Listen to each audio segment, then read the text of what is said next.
আমরা সবাই জামা কাপড় পরি, কিন্তু আমরা কি জানি যে এই জামা কাপড় কিভাবে তৈরি করা হয়? তাহলে চলো এই ভিডিওর মাধ্যমে আমরা দেখে নিই যে কিভাবে জামা কাপড় তৈরি করা হয়। সর্বপ্রথম কাপড় বানানোর জন্য যেটা প্রয়োজন সেটা হলো তুলো। আর এই তুলো কোথা থেকে পেয়ে থাকি? এই তুলো পেয়ে থাকি কার্পাস গাছ থেকে। কার্পাস গাছ থেকে তুলোগুলো সংগ্রহ করার পর প্রথমে তুলোগুলোকে একটি মেশিনের উপর ভেজানো হয়ে থাকে, যেখানে ভেজা এবং ময়লাগুলোকে বের করা হয়।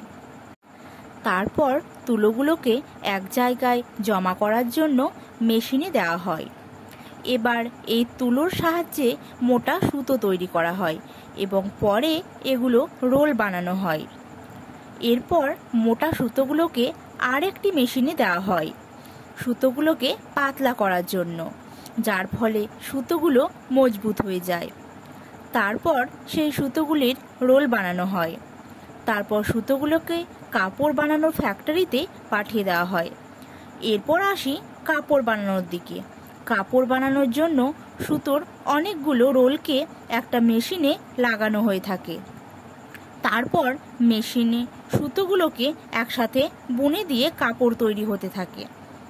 তারপর এই কাপড়গুলো বিক্রির জন্য ভালোভাবে প্যাক করা হয় এবং তারপরেই এই কাপড়গুলো বাজারে বিক্রির জন্য প্রস্তুত হয়ে যায়।